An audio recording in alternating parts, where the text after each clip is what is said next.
Bismillahirrahmanirrahim. Assalamualaikum warahmatullahi wabarakatuh. Salam sejahtera, saya Cak Lontong, salam lemper. Mohon izin, saya bukan pemateri. Saya tugasnya adalah menghibur. Makanya saya ingin lepas masker dulu. Saya sebenarnya kalau tampil, saya lebih senang pakai masker di masa pandemi ini, Pak. Karena kalau saya tampilnya pakai masker, misalnya saya nggak lucu, orang nggak tahu. Tadi siapa yang nggak lucu ya gitu kan. Tapi karena kalau maskernya dilepas, yang nggak lucu Cak Lontong, langsung ketahuan. Alhamdulillah. Tapi pandemi memang kita harus menjaga kesehatan. Saya kemana-mana selalu pakai masker, mencuci tangan setelah pegang apapun, menjaga jarak, menghindari kerumunan. Saya setelah pegang apapun cuci tangan. Saya cuci tangan pakai sabun, pegang sabun, saya cuci lagi.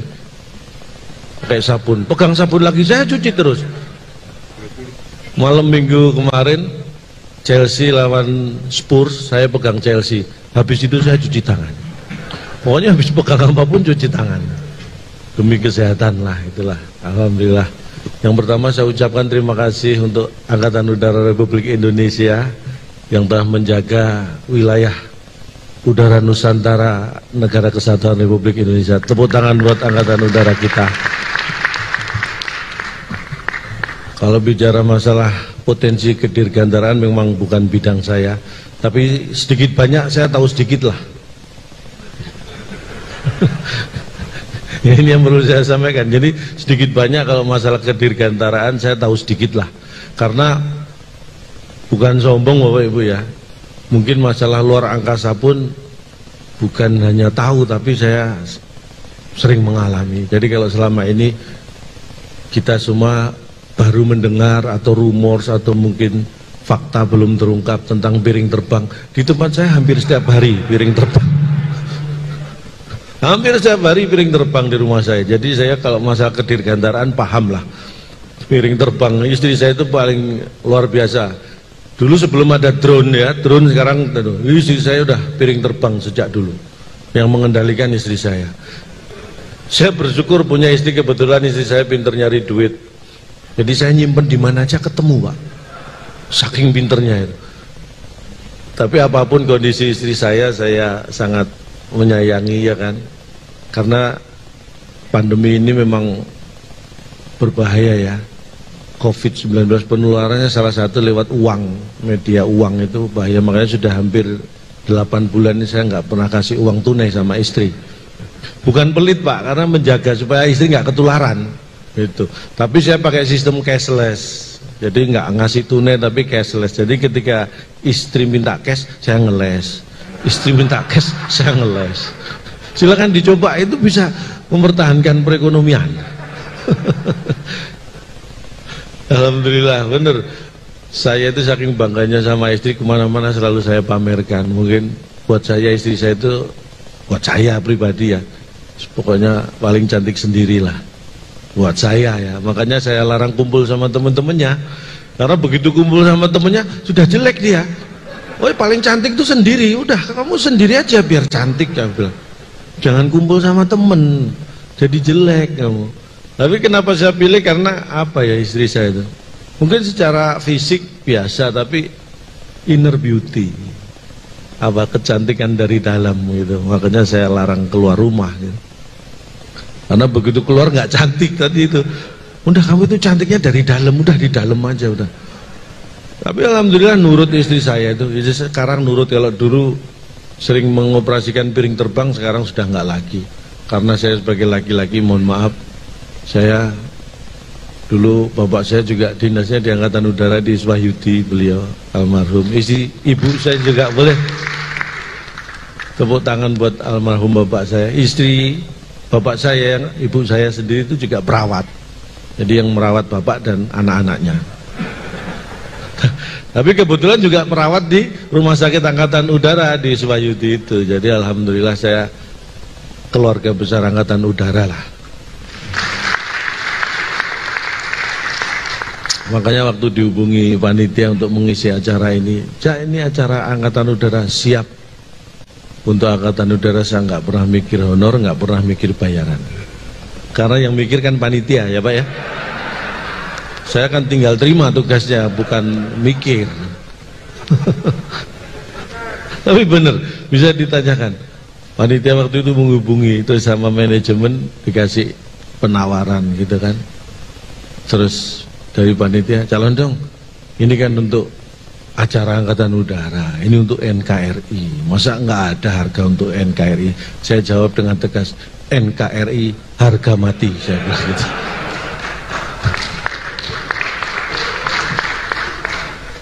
Akhirnya malah nggak ditawar. Tapi senang, alhamdulillah ini ya, kedekatan saya sekali lagi, buat saya uang itu nggak penting, yang penting ada. Uang kalau nggak ada ya nggak penting ya. Yang penting ada, berapapun itu penting kalau ada. Itulah, saya sekali lagi mengucapkan terima kasih. Saya juga akan memberi materi berat-berat. Tapi kalau ada pertanyaan silakan. Mungkin saya langsung buka sesi tanya jawab gitu ya. 3 penanya, saya beri kesempatan. Yang lain siap-siap menjawab. Bagaimana? Supaya lebih seru gitu. Jadi saya memang sebenarnya mohon maaf, harusnya hari ini saya nggak ada pekerjaan, tapi karena ada undangan dari Angkatan Udara ini saya bela-belain. Harusnya saya nganggur Pak ini Pak, tapi saya bela-belain demi acara potensi kedirgantaraan. Saya tadi dapat pesan dari istri saya, Pak, titip salam buat Angkatan Udara, ucapkan terima kasih. Saya benar gini, saya diberi tugas menghibur sama panitia, tapi terus terang saya sebenarnya juga justru sudah terhibur sebelum menghibur. Ini karena begini, pandemi itu dampaknya terhadap profesi seperti saya itu luar biasa. Dulu sebelum pandemi penerbangan gampang Pak, banyak gampang. Jadi kadang-kadang pagi saya acara di Jakarta, nanti malam sudah di Makassar, besoknya pagi sudah di acara di Medan. Saking banyaknya gampang penerbangan. Setelah pandemi penerbangan terbatas. Kalau dulu job saya jauh-jauh sebelum pandemi, setelah pandemi ini lebih jauh-jauh lagi. Ini ada acara 3 Desember, ini ada lagi April 2021.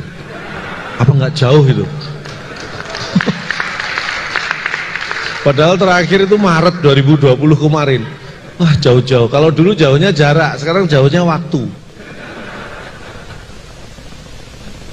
Tapi dulu kalau naik, nah ini bicara masalah pesawat nih, dirgantaraan nggak lepas dari pesawat. Saya itu kadang-kadang sampai berpikir gini ya, kalau saya naik pesawat itu senengnya duduk di pinggir yang di jendela itu Pak. Karena biasanya kalau saya naik pesawat pengen istirahat tidur biar nggak lalu lalang, saya milih yang di pinggir yang di jendela. Tapi sampai sekarang saya mikir gini, kenapa kalau saya naik pesawat biasanya kalau siang pengen tidur kan jendela saya tutup, tapi kalau mau landing atau take off mesti sama pramugari suruh buka jendela. Ya aneh, padahal kalau saya tutup kan pandangan pilot nggak terganggu ya. Jendela saya tutup, tapi kenapa disuruh buka gitu. Bahkan ketika saya tertidur pun dibangunkan untuk jendela dibuka. Padahal kalau giliran bagi makanan saya ketiduran dilewati loh. Tapi ini giliran landing take off dibangunin untuk membuka jendela. Saya pikir apa pilotnya terganggu kalau saya tutup pandangannya. Saya pikir enggak.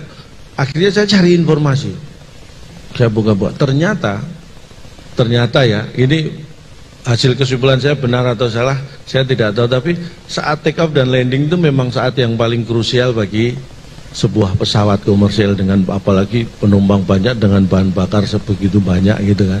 Jadi itu momen-momen yang sangat krusial, take off landing. Jadi saya melihat, oh ini berarti niat baik dari maskapai penerbangan. Karena itu saat-saat yang krusial, take off landing, makanya jendela suruh buka supaya pemandangan di luar terlihat. Siapa tahu itu pemandangan terakhir yang bisa kita lihat gitu. Jadi diberi kesempatan kita. Iya kan? Jadi akhirnya saya paham, wah itu niatnya mulia lah, itulah saya. Terus kadang-kadang saya juga bingung gini, kalau di pesawat komersial itu ada pelampung ya, saya baca duduk, saya baca di depan tempat duduk ada tulisan memindahkan atau membawa pelampung itu hukumannya 100 juta atau 200 juta atau berapa ya, kurungan 1 tahun. Saya pikir wah ini nggak bisa main-main ini sama pelampung. Saya awalnya nggak tahu pelampung itu adanya di mana. Malah dikasih tahu sama pramugari sebelum terbang. pelampung ada di bawah tempat duduk Anda. Lah, kita memindahkan aja nggak boleh, membawa nggak boleh. Ini tapi dikasih tahu tempatnya. Ini kan mancing-mancing, Pak. Awalnya saya malah nggak tahu pelampung di mana, malah dikasih tahu di bawah tempat duduk. Ini untung iman saya kuat loh ya. Coba enggak, saya terpancing, saya pegang-pegang lah, pindahin, nah kena denda nih saya kan. Sudah gitu saya masih bertahan, diajari cara make. Mindahin aja nggak boleh, diajari cara make, cara mengenakan pelampung di mana. Wah, ini benar-benar iman harus kuat kalau naik pesawat itu. Karena kita digoda terus ini. Makanya pentingnya ini, saya makanya ikut asuransi, karena saya mikir gini, kaitannya aturan tadi, denda 200 juta, kurungan setahun. Kalau orang yang punya asuransi, nah itu seenggak-enggaknya tenang lah gitu kan. Kalau nggak punya asuransi, bayangkan terjadi sesuatu dengan pesawat, bingung nih, saya pakai pelampung apa enggak ini. Yang nggak punya asuransi, bayangkan nanti kalau saya pakai berarti saya mindahin pelampung, dendanya 200 juta. Padahal kalau sampai terjadi apa-apa, meninggal, santunan maksimal 100 juta. Saya sudah mati punya utang 100 juta ya kan. Apa nggak deg-degan tuh yang nggak punya asuransi itu. Makanya asuransi itu penting. Kalau perlu asuransi, hubungi istri saya, Bapak Ibu. Bukan promo. Itulah makanya saya dekat banget dengan masalah kedirgantaraan itu, karena saya memang paham betul. Ini waktu saya sampai jam berapa? Sampai sore. Ya saya feeling disiksa kok memang tadi itu. Saya tadi diberi waktu 10 menit Pak Cak gitu ya. Karena saya bagiannya memang ini bukan apa namanya, bukan pemateri, tapi ada hal yang ingin saya sampaikan juga berkaitan dengan dirgantara kita, karena Indonesia itu luasnya sangat luar biasa. Jadi memang peran dari Angkatan Udara juga sangat istimewa untuk menjaga NKRI kita. Karena begini, pertengahan tahun 2019 yang lalu saya dikirim mewakili Indonesia untuk diskusi negara-negara ASEAN di Kuala Lumpur. Saya nggak tahu siapa yang ngirim, tiba-tiba saya di sana Pak. Jadi saya nggak tahu siapa yang ngirim. Dalam diskusi itu Pak, yang disampaikan begini, sampai yang pertama Malaysia, ada delegasi wakil Malaysia mengatakan bahwa kualitas SDM orang Indonesia turun menurut orang Malaysia. Saya sebagai orang Indonesia ya terpancing lah, saya agak emosi. Saya datanya dari mana Anda bisa mengatakan itu? Mereka menunjukkan tahun 70-an, tahun 80-an Malaysia itu masih mendatangkan tenaga pengajar, import guru dari Indonesia. Tapi tahun 90-an, tahun 2000-an sampai sekarang lebih banyak yang datang adalah asisten rumah tangga. Kesimpulan mereka, kualitas sumber daya manusia orang Indonesia menurun. Saya agak emosi, data memang tidak bisa dibantah, faktanya memang seperti itu. Tahun 70-an kita kirim tenaga pengajar, belakang-belakang ini lebih banyak asisten rumah tangga, itu datanya memang betul. Tapi kesimpulannya yang menurut saya salah. Saya katakan, kesimpulan Anda yang salah. Bukan kualitas SDM orang Indonesia yang turun, tapi selera orang Malaysia yang turun. Loh iya kan? Betul kan? Dulu sukanya guru, sekarang sukanya pembantu. Itu kan selera mereka yang turun. Lah selera mereka yang turun kok yang disalahkan SDM orang Indonesia. Mikir, saya bilang. Ya kan? Saya itu selalu bangga menjadi warga negara Indonesia. Saya nggak tahu apakah Indonesia bangga punya warga seperti saya. Baru selesai menjawab delegasi Malaysia, saya baru duduk Vietnam, delegasi Vietnam mempertanya, oke, masalah kualitas SDM mungkin Anda luar biasa, tapi mempertanyakan prestasi sepak bola, ini mohon maaf, Vietnam itu negara yang merdekanya lebih dulu Indonesia daripada Vietnam, tapi sepak bola sudah mulai meremehkan prestasi Indonesia. Membandingkan bagaimana prestasi sepak bola Indonesia, saya emosi lagi Pak. Sebagai orang Indonesia saya katakan, jangankan negara ASEAN, jangankan negara Asia, semua negara di seluruh dunia tidak boleh ada satupun yang sombong soal prestasi sepak bola dengan Indonesia. Saya katakan, sebutkan negara yang paling hebat. Brasil, 5 kali Brasil juara dunia, Jerman 4 kali kalau nggak salah ya itu, Spanyol sekali, Inggris sekali. Tapi Brasil pernah kalah dari Jerman. Jerman sering kalah juga dari Spanyol. Spanyol pernah kalah dari Inggris. Inggris juga sering kalah dari Brasil. 4 negara pernah juara dunia, pernah saling mengalahkan. Tetapi 4 negara tadi belum satu pun yang bisa mengalahkan timnas Indonesia. Berarti yang tidak terkalahkan timnas Indonesia. Iya kan? Makanya kita pertahankan, Pak.